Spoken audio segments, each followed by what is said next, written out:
Here we go. Ladies and gentlemen, everyone, thank you for tuning in. This is Real Distracted. What up? I'm Thomas, your host, and this is episode number 9. So I go to see Megalopolis, and I had to sleep on it. I started to record the episode last night. I came right from the theater, and this movie is very strange, and I don't even think you could explain the movie. And I think that might be a good thing, but I'm going to try. And I go to the movies, and I got an Uber there because I got a car issue right now, and but it's fine. But so I Uber there, and I remembered, hey, I have glasses. You know, I got glasses about a year ago that help with longer distance, and they really make things clear. You know, I've never worn prescription glasses in my life until a year ago, and I thought I left them in the Uber, and I didn't. I found out when I got home. But one of the interesting things was the Uber driver. You'd be surprised, you know, what kind of conversations you'll have with either a cabbie or now Uber drivers, because you know you're never going to see these people again. You're probably never going to see them again. I heard somewhere that it was a movie. There was this interesting story in a movie about. No, it was on True Detective season 2. They were talking about how hitchhikers, you pick up a hitchhiker, they'll tell you their whole fucking life story. They'll tell you everything. It was pretty interesting. Anyways, so I meet this Uber driver, and he's from Cuba, and really nice guy. And I remembered he asked me when he picked me up, I'm in a rush to get to the movie. I'm like, man, it says I'll be there in 7 minutes. The previews are going to start in 10. Need to get through the ticket guy and all that shit. Get a drink.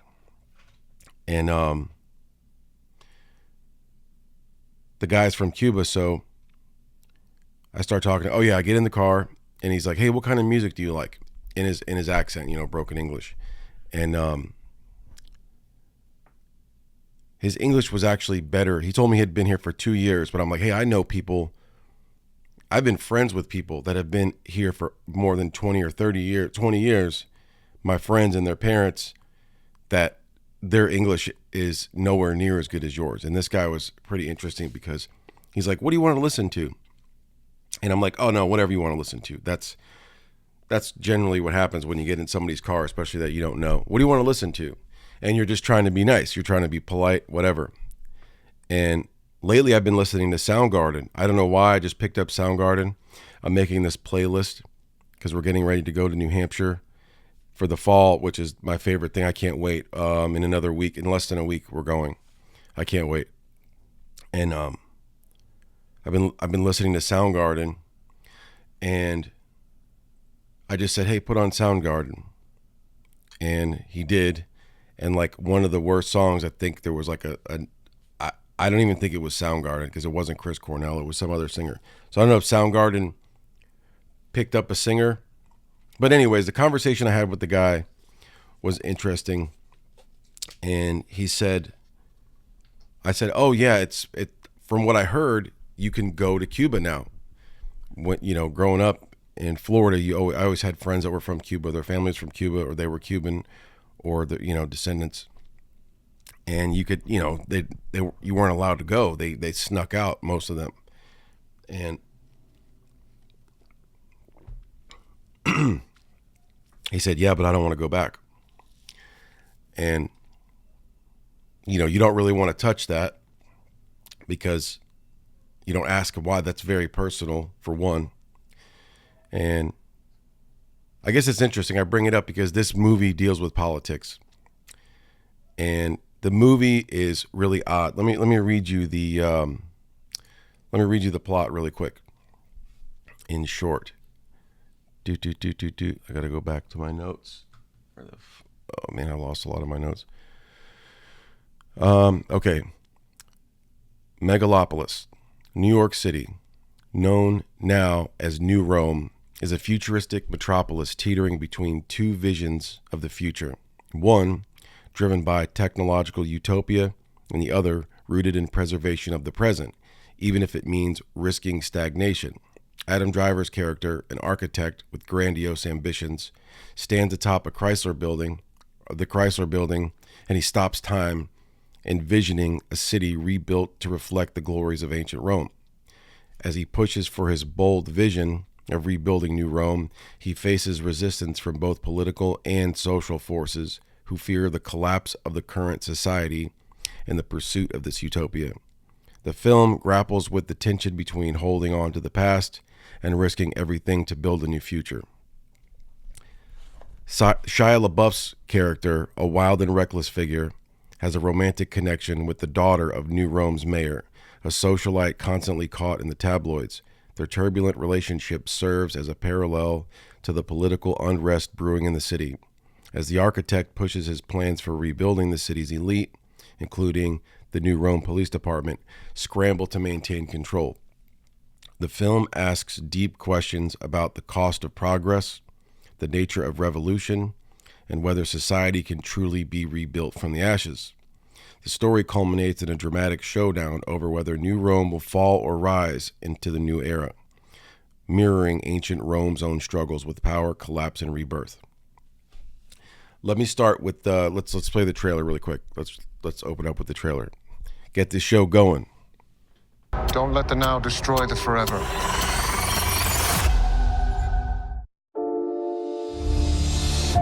One filmmaker has always been ahead of his time. Time, stop!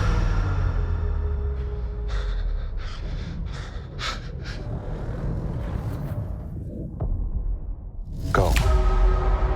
Now, from visionary writer and director Francis Ford Coppola, comes an event nothing can prepare you for. Imagine today's society as a branch of civilization about to reach a dead end. Is this way we're living the only one that's available to us? My plan is a city that people can dream about. Megalopolis. What about those standing in your way? Power to the people! Who like it the way it is? People don't need dreams. People need help now. Don't let the now destroy the forever. We're in need of a great debate about the future. Enjoy the show. 1, 2, 3. Yippee yay.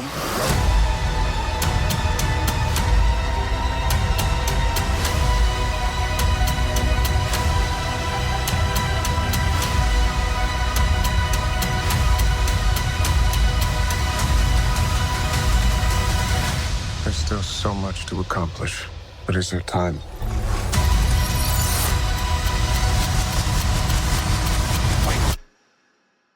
Go. Francis Ford Coppola's Megalopolis.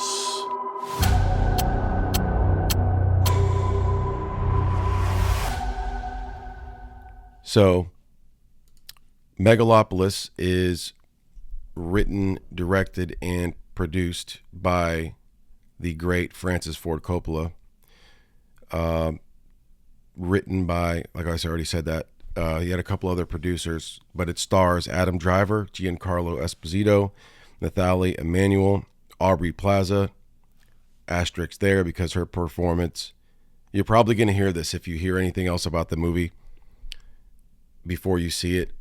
She jumped off the fucking screen. Her performance was incredible. It was like a curveball. Aubrey Plaza, Shia LaBeouf, Jon Voight, Lawrence Fishburne, Catherine Hunter, and Dustin Hoffman. So there's a lot. I'm glad I slept on this before I did the show, because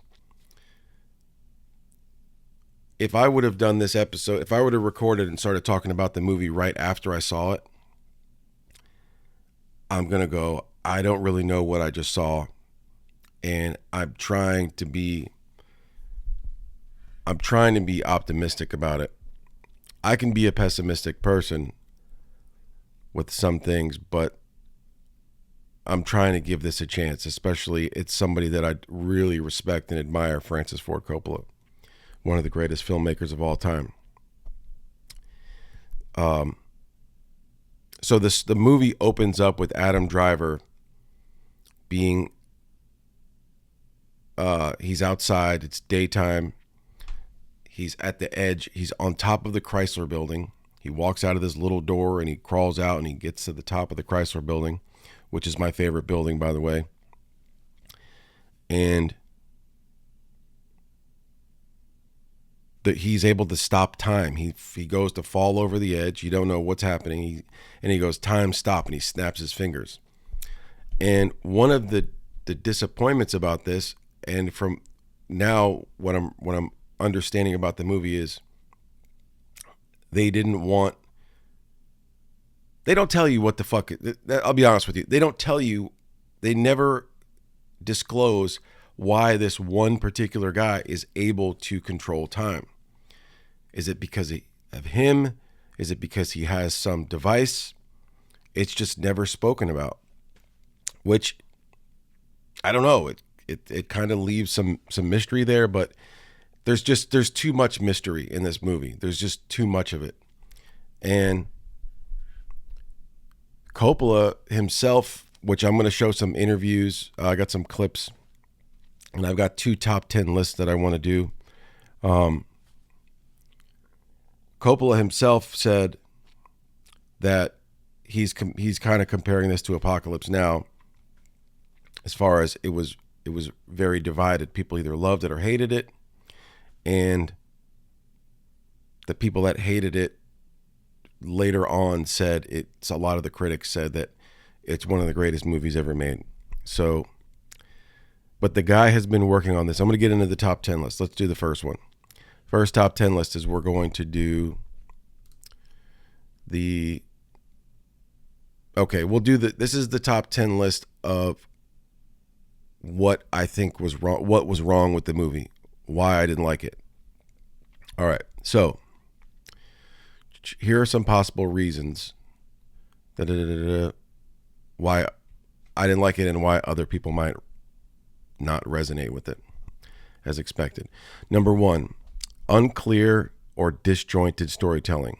One major criticism could be that the story feels disjointed. The film is like 7 different characters, and you don't really know who to focus on. It's very ambiguous as far as who's the good guy, who's the bad guy, which is probably a good thing.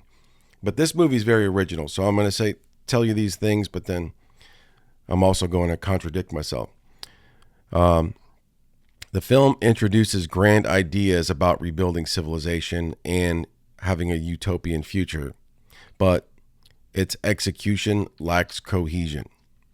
It makes it really hard for the audiences to follow the narrative's intent. The pacing might feel off, and the different subplots may not blend smoothly, leading to confusion. So, number 1, unclear, disjointed storytelling. Let's get through this really quick. Number 2, ambitious themes with little payoff. Megalopolis tackles big philosophical questions about the future, revolution, societal collapse, but it might not explore these themes in a satisfying and meaningful way. Some audiences could feel that the ideas, while interesting, aren't fully developed, leaving them disconnected from the emotional or the intellectual impact that the film is trying to achieve. Number 3, the experimental style, which is definitely that. And I've got some more information on this, so let me get through this list. Francis Ford Coppola is known for pushing boundaries, but the experimental style in Megalopolis may have backfired. The film reportedly went through over 300 script writes, which may have resulted in the inconsistencies in everything, in tone, structure, so many plots going on at once. The film has really odd chemistry and timing, and it might reflect this experimentation gone wrong, where characters and scenes don't mesh the way they should. Number 4, difficult to relate characters. which, anyways, the characters, while compelling on paper, they may come across as distant or unrelatable. For example, Shia LaBeouf's wild character in The Mayor's Daughter, depicted as a tabloid socialite, may not have the depth needed to emotionally invest the audience. If the characters don't feel grounded or real, it's hard for viewers to connect with larger stakes. Number 5, production issues. Behind the scenes, production problems could have also contributed to the film's shortcomings. The firing of the entire visual effects crew and subsequent art department issues suggest that the production wasn't as smooth as it needed to be. These setbacks might have affected the quality of the film's visuals or the overall polish of the final product. However, when asked, I read that Coppola said, everything's on schedule. So, hey. Number 6, outdated vision. Since Megalopolis has been in development for decades, some of the ideas or concepts feel outdated or less impactful in a modern context. What might have felt revolutionary or insightful in the 80s or the 90s could now seem less relevant or worse, feel derivative of other futuristic or dystopian films that have been made in the interim. So I'm trying to think of a movie that could be an example of, even though it's like when somebody comes up with an idea and they've had the idea for a long time, and when they finally get their idea out to the world or to someone else has a similar idea. And then you go, well, so-and-so did that, but two people can kind of come up with the same, there's only a pool of different ideas. And I think he was trying to, I don't want to say that. That sounds really remedial, but there's only so many personalities on the planet. We're all very, even though there's billions of us, we're all very similar. We all have very similar makeup. I don't want to get into that. I don't want to talk too much about politics, but you can't help it. When you see this movie, you'll see what I mean. It's worth seeing. There's going to be people that are going to shit on this, and there's going to be people, this movie's going to be split just like how our fucking country is. And I don't subscribe to any of either side. But all right, so anyways, we'll move on to that. Let's move along. I want to keep this episode going. So number 7, comparisons to Coppola's past work, which can be negative. Coppola's legacy sets an incredibly high bar, and the audiences may have entered Megalopolis with expectations that are almost impossible to meet. Comparisons to his past masterpieces like Apocalypse Now or The Godfather, Godfather 2, may have led viewers to hope for a similarly groundbreaking experience. And when Megalopolis didn't deliver on that level, it could have felt disappointing by comparison. Absolutely. But, anyways. Number 8, visual and narrative disconnect. While visually stunning in parts, the film may have a disconnect between its visual and narrative. Gorgeous cinematography and special effects can only carry a film so far if the story and characters don't resonate. The imbalance between style and substance could make the film feel more like an art project than a coherent narrative. Something to say on that. Let's move forward. Mixed performances. Aubrey Plaza's standout performance aside, other actors' performances might not hit the mark for every viewer. The film's odd chemistry, which it definitely has a lot of that, the film's odd chemistry between characters could detract from the immersion, leaving some interactions feeling forced or awkward. Even with strong actors like Adam Driver and Shia LaBeouf, the film might not have found the right balance in the ensemble, which that happens. You can get the best actors in the world in a room together, and they might not have chemistry. That's why they do, testing. Number 10, divisive reception. Early reactions to Megalopolis have been all over the map, with some critics hailing it as a bold experiment and others calling it a flop. The mixed reactions suggest that while some may find value in Coppola's vision, others see it as a failed experiment that doesn't deliver on its potential. The divisiveness alone can make it hard to appeal to a wide audience. Very, very true. So that's the top 10 of things that may be wrong with it. So let's play a clip really quick. There's all these interviews of Francis Ford Coppola is up there in age. When I picture Francis Ford Coppola, I picture the young guy, heavy set with glasses, but it's just from watching documentaries and watching like Godfather and shit. But we're talking about the 70s and 80s, But let's play a clip of him speaking very passionately about this film, as he should, because there's something interesting that I want to talk about right after this. Check this out. I go back with IMAX many, many more years than people realize. But I went to them and said I was going to make Apocalypse Now and asked them if I could possibly make Apocalypse Now in IMAX, and it didn't work out. But I was always fascinated with IMAX because I thought I wanted at the end of my movies to have 3 panels. And I thought that just like Cinerama was 3 horizontal panels, that was basically what Cinerama was. I suggested to the IMAX founder that we could take 3 vertical panels and have 3 vertical panels. And he did it. He made a film called This Is Columbia, about the Columbia flight, which is 13 minutes long. And he used the idea that I suggested to him at the end, are 3 panels. And I do that in Megalopolis. So I'm very thrilled. It's very exciting when you see in an IMAX theater what those 3 panels look like, because it's immense. There's so many people, when they die, they say, oh, I wish I had done this. I wish I had done that. But when I die, I'm going to say, I got to do this, and I got to see my daughter win an Oscar, and I got to make wine, and I got to make every movie I wanted to make, and I'm going to be so busy thinking of all the things that I got to do that when I die, I won't notice it. It's so hard to describe this movie.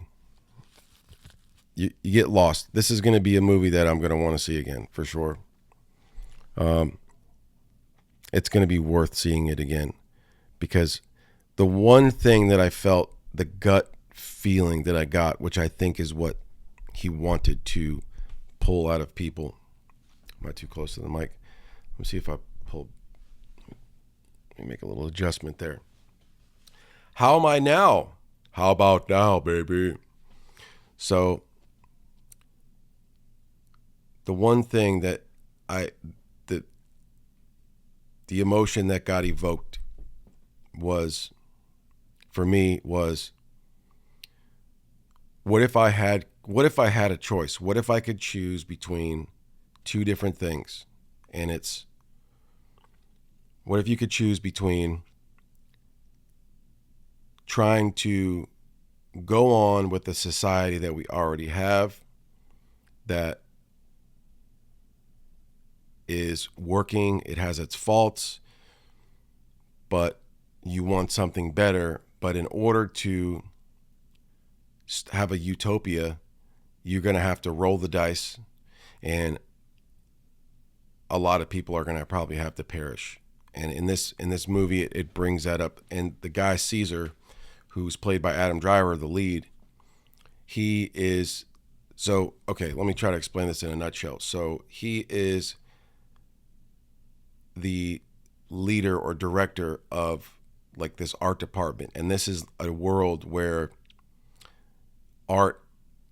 artists have a lot of power and influence, and he's part, like the city itself, this big, the big city, New Rome, it's called. He has power and he has influence, so he's crumbling buildings. It's starting out with, that's his job. He has got a driver played by Lawrence Fishburne, who's also the narrator. He's driving Adam Driver's character around Caesar, and he's looking around at the city as if it's like a set of a movie, and he's looking at his gels or his filters, and he's looking through the different colors, And he's looking at the city as if it were a painting that he's getting ready to change. So then you have Giancarlo Esposito's character, who's the mayor, and he's backed by Dustin Hoffman, who's like his right-hand man. And they're dressed, they kind of look like old 40s gangsters, or they're dressed like they would be like Jimmy Hoffa era kind of union guys. And they're saying, steel. There's one scene where Dustin Hoffman specifically is saying, we need concrete, we need steel. And Adam Driver's character has this new material that's supposed to last forever. And it has energy, and it moves around, and you can manipulate it. And it's basically nothing bad about it. It's, it doesn't have any waste. It doesn't, whatever. So that's what he wants to build this new utopia with. And he says in the movie, in order for me to, that's why he has trouble with his love life, his love interest, because he's so passionate and obsessed with building this utopia that he's willing to risk his own life. He knows that he's looking at the big picture, and there might be a little part of us in everybody where you wonder, well, what's more important, to take care of the here and now, make the best out of it and enjoy what we have, or is it worth risking everything to go to find something else? And there's like different iterations of this episode that I've done, and I've talked about different things. One of them being politics. But there's another clip that I want to play really quick, and it's Coppola talking about, which I completely agree with, is commercialism. Let's watch this clip really quick. A world of unfulfilled people. We spend $7 trillion or more on advertising, selling the idea of happiness. Our system that we're involved in is deliberately keeping human beings unhappy so they'll buy a little happiness. In other words, they're unfulfilled because the fact that they are unfulfilled makes them easy to fleece. But why are you hopeful as a filmmaker? And I don't mean that in a snappy journalistic question way. You can be snappy. What I mean is that it's easy to make a film that's cynical, and it's easy to be cynical. And I spend a lot of time thinking about compassion and altruism. And what does the film say? The film says pretty clearly that utopia is to be able to talk about it and ask any question. That if we would just have a conversation, all the film is saying, let's talk. Yeah. It's time to talk about the future. And we have to talk in a way where you can ask any question. I want to say a little 14-year-old kid just went and shot all his schoolmates. Yeah. Can we talk about why is that kid so miserable? Yeah. Is it necessary he be miserable, or is our whole advertising? What does advertising say to you? It says to you, you're not okay the way you are. But it doesn't say you're not okay the way you are once. It says it over and over and over and over again, subliminally. You're not okay the way you are. If you had a Mercedes, you'd be okay. Yeah. You're not. So that our commercials an ingredient in mental disease. We'll talk about it. That's a good interview right there. $7 trillion on advertising.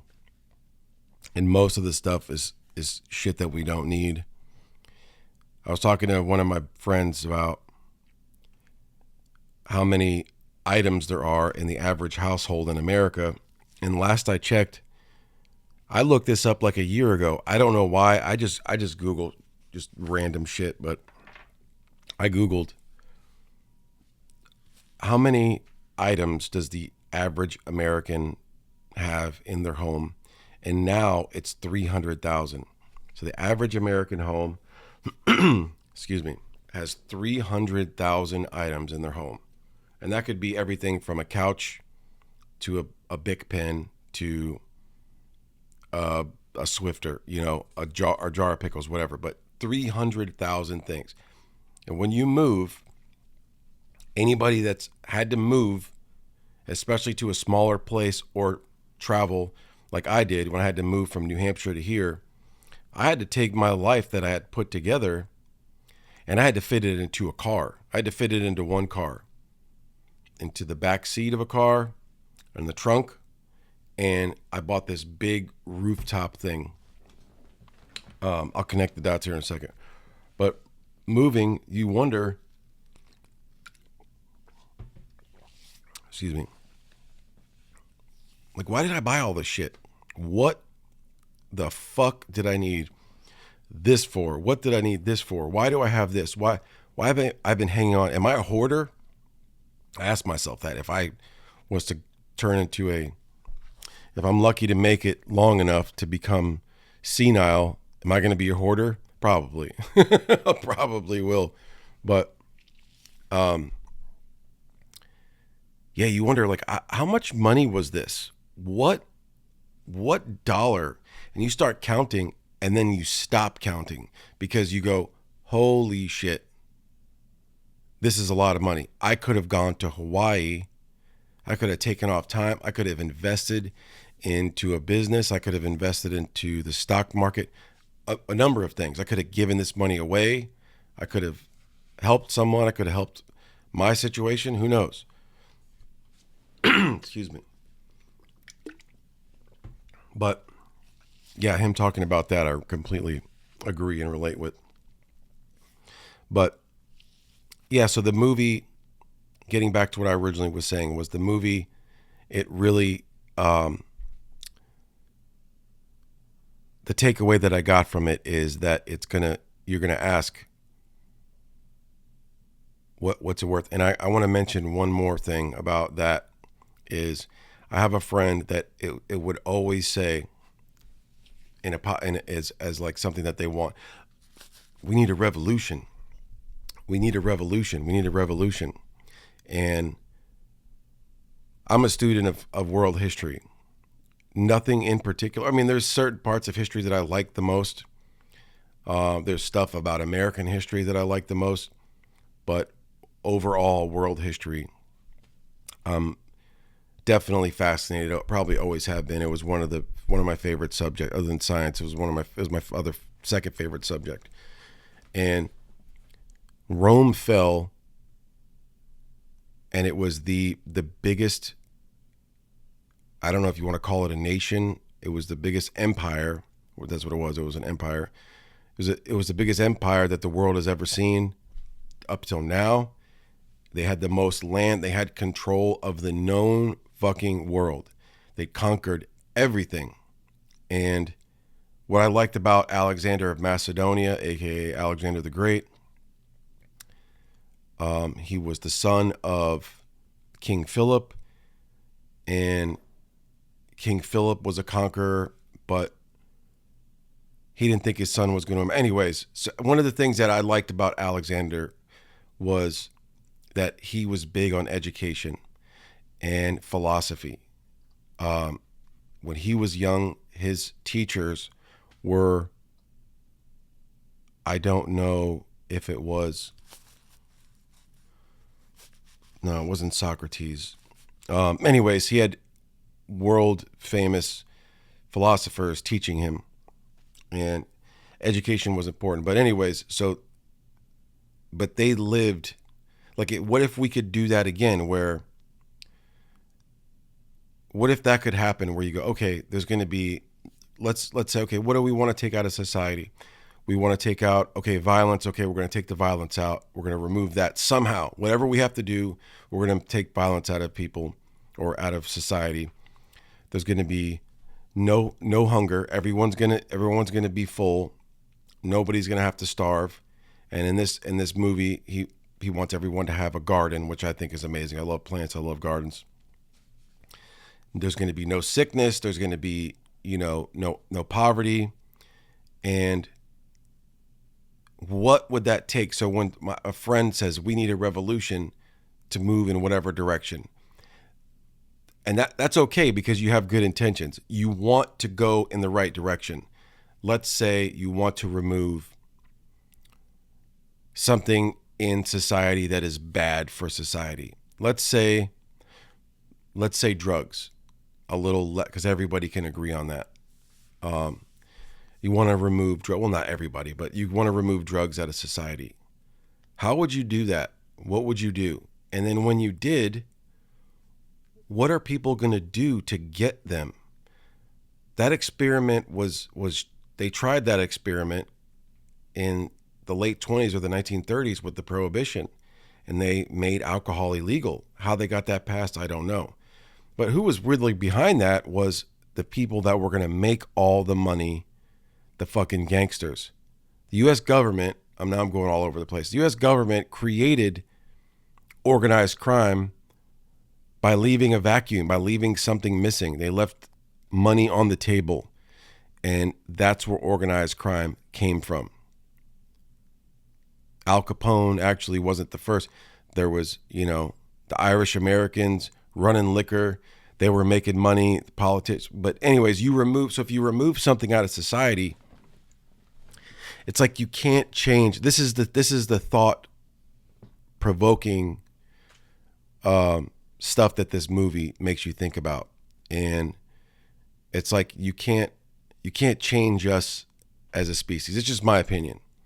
Is you can want all of these changes, but ultimately we are a species. We might not want to call us an animal because we think that we're elevated out of the animal kingdom because we've created cities and we can create beautiful artworks and make amazing things. And we've also created now artificial intelligence. But we're not made, I won't call us an animal, but we're a species. And we have stuff that's coded in us that's never going to go away. It's not going away. You cannot change. You can't make a zebra fly, just like you're not going to be able to ever make a human being become nonviolent. It's because that is in our nature to survive. We're tribal people. I suffer from depression and anxiety, and I have ADHD. I'm very open about that. And I remember watching this TED Talk, and it's really good. This is one of the best ones. I forgot the guy's name.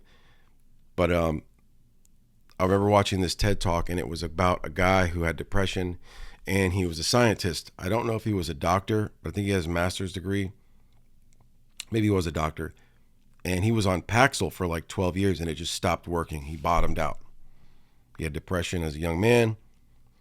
And then he wanted to figure out, he wanted to figure out how he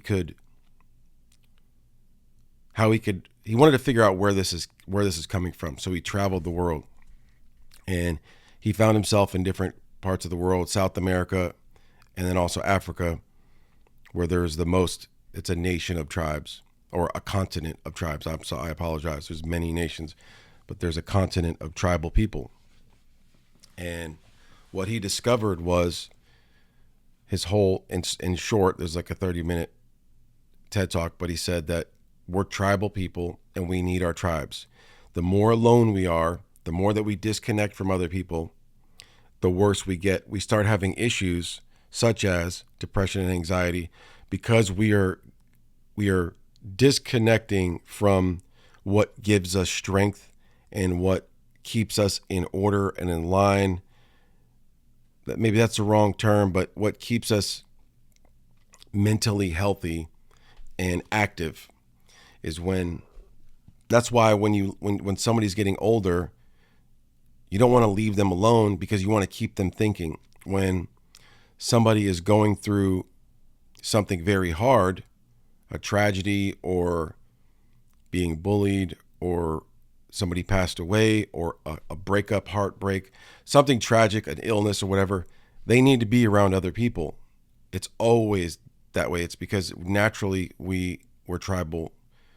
In this TED Talk, what this guy was saying, he's like, when you go to Africa, and these people that live in a tribe, they live with each other all day, all night. They're in big numbers. Their families all around. Their cousins are there, everything, neighbors.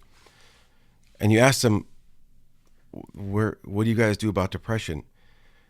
They don't have a word for it. I think they don't have a word for depression because it doesn't really exist, which is very interesting. And I don't know. I always go back to the thing that I think the social media is really hurting us. But anyways, this movie makes, I can't keep going on and on about these tangents, but this movie really, really makes you think about a lot of shit. But it's a very strange movie. It's very odd. He didn't really connect the dots very well. Like I just read that list. Now I got another top 10 list. I'm going to wrap this up here soon. I wanted to keep this episode shorter. I've got another top 10 list about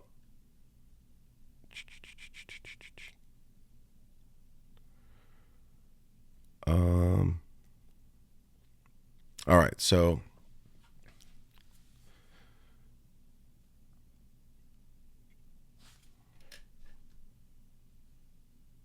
I think I lost half of it. I did this in a rush. So I'll do top five.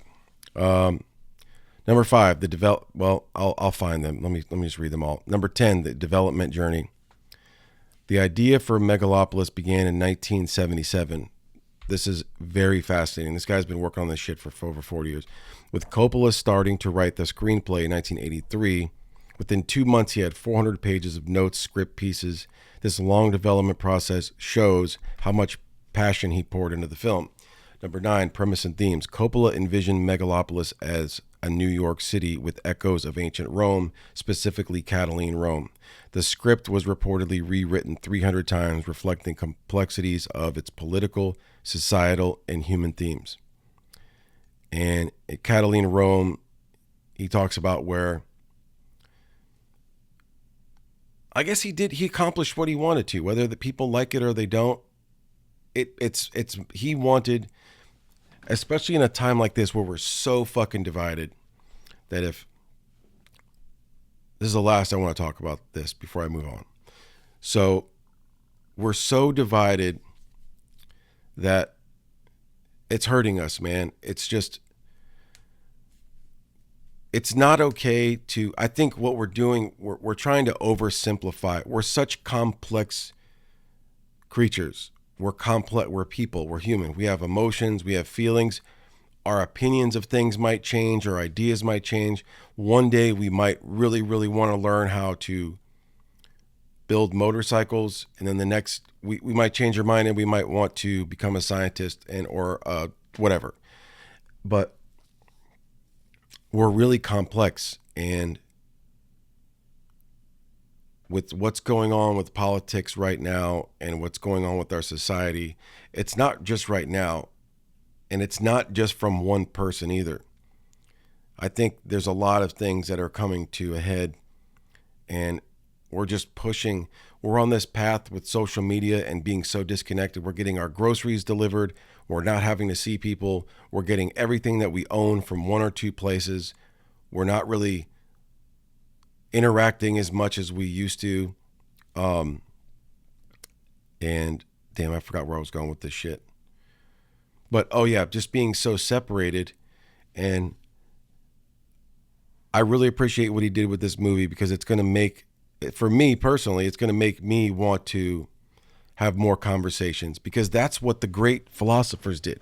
They sat down, and that's what debate is about. You could walk away and shake someone's hand, give them a hug, and absolutely fucking disagree with what they're saying. And then you can go have a coffee and a beer and enjoy each other's company. We're losing that, man. That is going out the fucking window, and it's really sad to see that. And it all has to, it's all the generations that are to come. And it's just like, how do we stop this path that we are on of that? And I think it's going to take the individual, and meaning we shouldn't, if somebody disagrees with you, especially politics, for the most part, politicians don't really care about us, in my opinion. They don't really care. You know, there's this great guy, he worked for the CIA, but he was Bill Clinton's note taker. He called him and every other one of them, you're most likely a sociopath. And this is his words. If you're a president or you're a big politician, you have some sociopathic tendencies. And that is every single one of them. Because why the fuck would you want your life to be me, look at me, I have the answers, I want to be able to answer all your... And I got to believe there's some truth to that. I don't know. But anyways, I forgot his name. It's a Greek-American dude. He ended up doing the CIA. He was the chief officer for Greece after he worked as the White House note taker. He moved on to intelligence, but a great interviewer. I'd love to read his book.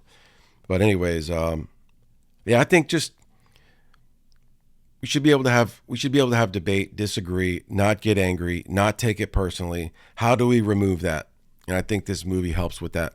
It's very ambiguous as far as what side it's on. And I heard that he hired actors that have different points of view, especially John Voight, because he's super political one way, and then there's other people on the set that are the opposite. And I heard that Francis Ford Coppola purposely did that because he wanted, just like he said in that clip that I showed. If I haven't showed you, I'll throw it in there. But anyways, so go back to this list. Sorry, my rant's done. Actors considered over the years. Over the decades, some big names were attached to or considered for roles, including Robert De Niro, Leonardo DiCaprio, Edie Falco, Uma Thurman, and James Gandolfini, who did table reads when the script was 200 pages long. Paul Newman also did a table read. Oscar Isaac, Jessica Lange, Jude Law, Forrest Whitaker, Zendaya, and James Caan almost reunited with Coppola before his passing in 2022. Number 7, inspirations. Megalopolis was inspired by Fritz Lang's 1927 Metropolis and H.G. Wells' 1936 Things to Come. Coppola was also influenced by literary works such as David Graeber's Debt, The First 5,000 Years, Hermann Hesse's The Glass Bead Game, and Francis Fukuyama's The Origins of Political Order. These influences share common themes of politics, society, and humanity. Number 6, crew departures. This is crazy. Production began in November 2022, but it faced turmoil early on. Coppola let go almost the entire visual effects crew just a month into filming, similar to what happened during the production of Dracula in 1992. The production designer and art director leaving the film without an art department. Despite setbacks, Adam Driver defended Coppola, calling the production creatively and wild and experimental, quote, end quote. Early reactions. Number 5, on March 28th, Hollywood insiders attended IMAX screening of Megalopolis.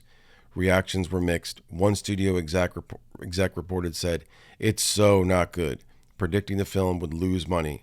Another viewer, however, liked it enormously, though their studio wouldn't pick it up. So they liked it, but it's not for us. Coppola brushed off the reactions, comparing the film's divisive reception to that of Apocalypse Now, which eventually became a classic. So there's 5 more. I lost them, but 2. I'll note this. The most incredible thing is why I appreciate the movie, even if I don't like it very much. I have a lot of appreciation mainly because the guy's been working on this idea for 40 years.